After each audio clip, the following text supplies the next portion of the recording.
Welcome to This Podcast is Making Me Thirsty, the number one destination for Seinfeld fans. This is Two Up and Two Down. Here's our producer, Chris, to start us off. All right. Thank you, everybody, for tuning in to another episode of Two Up and Two Down. And today we are going with a season 8 episode, The Summer of George. And Tony, what do you got for your first up? Summer of George, season 8. We got to find two ups and two downs. This is, I feel like this is one of those Pink Hat favorites. They love the Summer of George. They love talking about it. I don't know. We'll get where we get as we give out grades. My first up here on Summer of George is Molly Shannon guest starring, and I think particularly if I want to, I don't want to just throw out her name as my up. I'm going to say, the scene where she wrecks Elaine's desk, I think is probably where it begins and ends with me with her. I think she delivers in that scene. Overall, I think she delivers, but I think that scene in particular kind of throws you for a loop where she starts trashing Elaine's place. How about this? How about that? We'll get to where we're going to go with this season 8, not finding a lot of ups, but I think, in these later seasons, a lot of times your ups are found in guest stars, which, isn't always the best thing when we're talking about Seinfeld and grades. But in this case, I thought Molly Shannon did a really good job with this whole, not moving her arms and then just trashing Elaine's office and just going off on her. I thought she handled that scene well. That's my first up. All right. A shout out to an old SNL alumni, Molly Shannon there. So, Chris, over to you. What's your first up?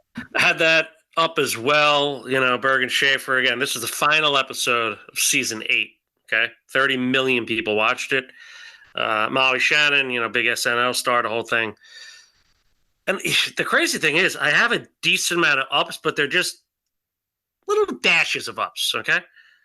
My next dash of ups, if that's a phrase, is my guy Lyle. Okay. When he, the dude in the towel, hey, Jer, what's up? Like, I actually laughed when I saw that. It's Jerry's face, we'll get into it, the whole thing. But for that fleeting moment, Lyle, not bad.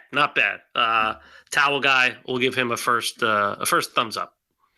Nice. Shout out to Lyle. I like that. All right. Good up there, in my opinion. All right, Tony, back to you. What do you got for your next up? I actually agree. That was a really good up. I laughed too. Lyle, when he first walked out, hey, Jeffrey, not a bad up. My second up is and this is one of those two that kind of like you get a laugh. I don't know why. It's just one of those things where it kind of just hits you with a laugh where you're not kind of expecting it. But when Kramer wins the Tony, first of all, I love Scarsdale Surprise as the name of the play. Just it's, in the realm of their fake movies, but I love the Scarsdale Surprise. It's more of a play thing, and the whole Scarsdale, diet murders. And then when Kramer gets kind of swooped up, and the guy gives the thank you speech, and he goes, "This really is a Scarsdale surprise," or whatever. And like, I love that line. I love that whole scene. It's kind of like it's almost a joke on award ceremonies and just like how bad they are, the names of the plays, and just how they give their thank you speeches, where the guy ties in the name of the play and uses it for his thank you speech. I get kind of a chuckle by that guy, the producer guy. This is really is a Scarsdale surprise. And you see Kramer up there in the background.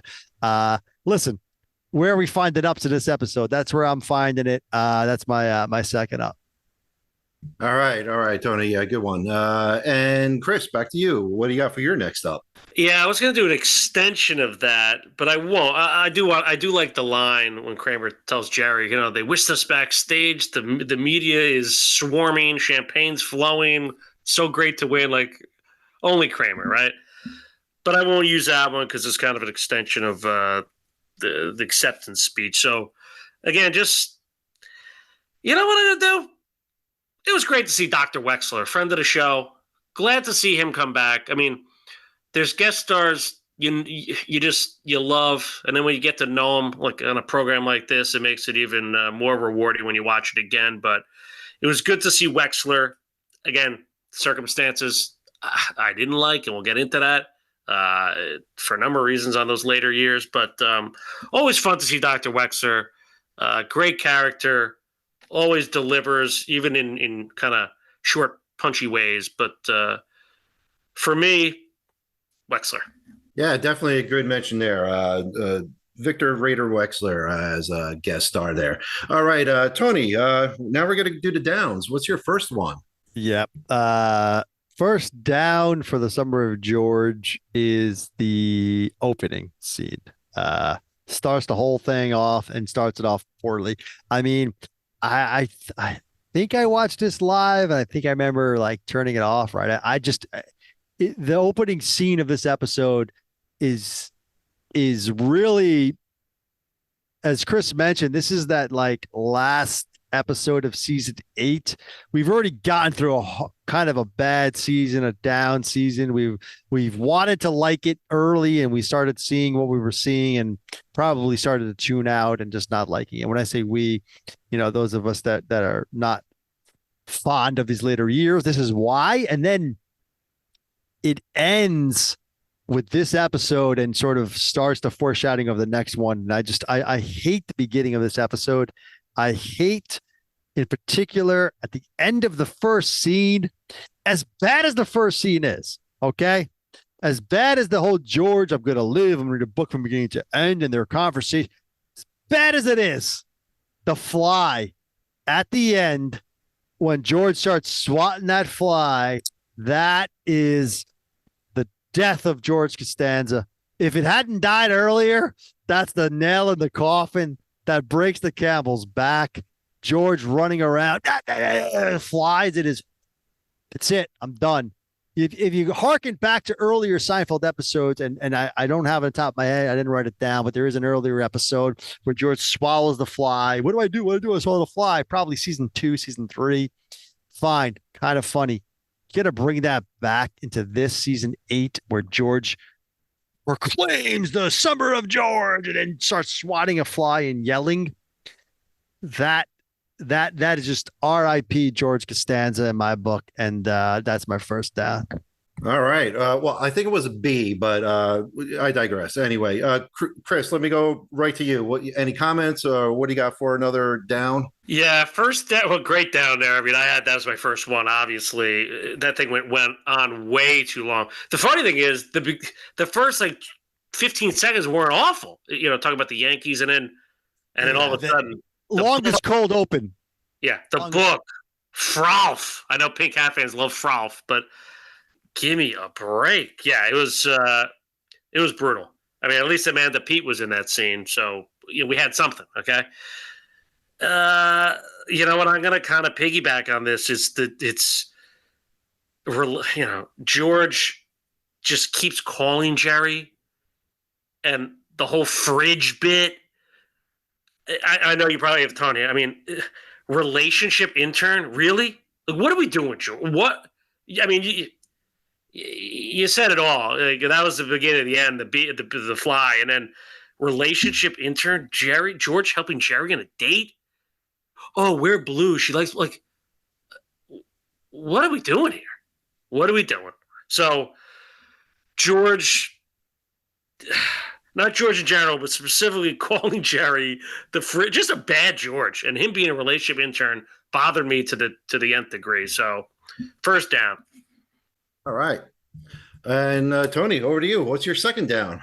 Yeah, I feel like I got where you're going with that, because I had that as 2 different downs. You kind of gave them as one, which is fine. I got plenty of downs written down, and I agree with you on both of them. Obviously, the phone stuff was horrible. I had that as a down. And then the sort of that later scene where George is helping Jerry with the sweater and everything else, but I think you tied into that, also horrible.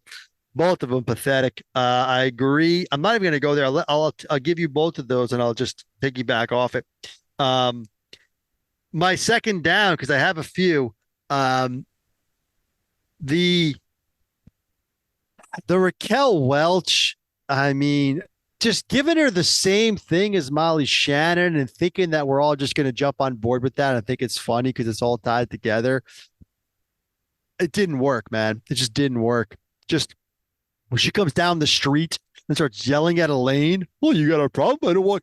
I mean, that was just like just so bad. It was so bad. I don't know if I explained it. It was just like, okay, Molly Shannon did it. Now Raquel Welch going to do it. And Elaine is talking to the cops, and then Rochelle Welch comes by, and she sees Elaine, and so bad. I mean, O'Hara took most of the George stuff. I'm gonna kind of tie Elaine stuff in there, but mainly the Raquel Welch, um, the Raquel Welch Elaine stuff. I'm not even touching on the Raquel Welch Kramer stuff.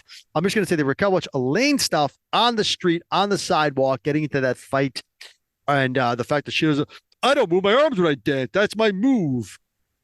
That line alone is enough to just bring the whole thing down. That's my dad. Yeah, kind of hard to argue those scenes being down. So, Chris, back to you. What's your second one? I think where you're going there was just the Elaine storyline in general. You can take it. I mean, the catfight storyline, straight arms. But your point about Raquel Welch, yeah, it's almost like this is season 8, 30 million people are watching. It's almost like Seinfeld had to bring in like Bette Midler and Raquel. Like, Seinfeld doesn't need that. You know what I mean? We need the Tobin Bells, the Bookman. We need characters, not stars, to fulfill greatness in this show. And when they started doing that, you know what happened. So again, there's plenty here, and I'll even piggyback on the. Actually, you know what? Let me just go thematic. How about this? How about Elaine's coworkers at Peterman? I just never liked any of them. Like, I can't even put my finger on it, but let's just put it this way. They're no Lisa Pesce and Hiram. Let's put it that way from Pendant, okay? I know Tony hates Mr. Pitt, even though that was a small business, if you will. But even that, like, you kind of got behind those people. Elaine playing with her friends, like, playing poker. I don't know. There was always just a good camaraderie. These guys, I don't know. It just felt so sitcom-y that they put, like, these – oh, hey, the Seidler, the tick. It just never ends with these guys, You catfight, like, too much. So for me, I'm taking her coworkers at Peterman in general as a full, pretty big down. Right, good point. And I just want to mention what a good point you had. The show doesn't need stars; it needs characters, and I think that's what it kind of lacked here, like you said in this episode. So, Tony, let's go back to you. Let's wrap this all up with your final grade and comments. What do you got? Yeah, it's great analysis right there, folks. You're not going to get that anywhere else. That's great analysis, and totally agree. I mean, what are we doing? Bring Raquel Welch in, all of a sudden you got something? I don't know. Listen, Amanda Pete O'Hara mentioned, sure, that's a nice little up. Molly Shannon didn't do a terrible job. I mentioned her as an up as well. I thought Kramer did what Kramer does. I thought, I mentioned gave Lyle a shout out, fine, but George, I already touched on it. It's just one of the worst George episodes. Elaine O'Hara just pretty much covered that, and I covered it as well. Bad. Jerry, the George stuff kind of brings Jerry in, not good. Listen, this is not. I'm not putting this in F territory, okay? But it's very close. I'm teetering on a couple of the grades here. This is just not a good episode. Never liked this episode. I sort of look at this as a benchmark, watermark episode, as I mentioned earlier. This is sort of like if you didn't already dislike the entire season 8, we kind of end season 8 with this and let you know that, listen, season 9 is not going to get much better. Although we'll get there. I kind of think season 9 is better than 8. I think 8 is the worst season of the entire series. But anyway, I'm going to give Summer of George D. Wanted to give D minus, but I'm going to give it a D. I'm not going to argue a D minus. Hell, I won't argue an F. But my grade, Summer of George, is a D. I just think it's bad, but it's not, the worst bad. So D for Summer of George. All right, there you go. Not the worst bad episode. All right, Chris, over to you. What's your grade and final comments here? My partner mentioned season 8 was the worst season of Seinfeld. This was the worst season finale of Seinfeld, hands down. The opening scene was one of the worst scenes in Seinfeld history. Did you guys remember the last scene? Molly Shannon at physical therapy with George. Do you remember that? I didn't get that far on the rewatch. Right. I don't even remember it. I hate that She's episode. trying to move her hands while he's trying to learn how to walk again. I mean, so we could stamp that as one of the worst ending scenes of all time. The Raquel Welch stuff, again, the fridge bit, Jerry, the relationship intern, friend of the show, Mandel, jumped in with Frolf. I mean, just to get him in, okay? Like I said, Amanda Pete, Peterman saying woof for a cat fight. I actually got a little chuckle. But the summer of George is a big fat F. I mean, I can't, a D. I mean, that's almost like giving this an A. This is as That doesn't make any sense. the worst finale. The worst finale. Yes. In the worst season you'll ever get in Seinfeld history. Okay? I agree with both of those. I do. You're talking me a D minus now. My grade stamped. A D is my grade. What the hell? I mean, yeah, he must love. I don't know who he loves here. Molly Shannon. Jeez. Here's the thing. I did.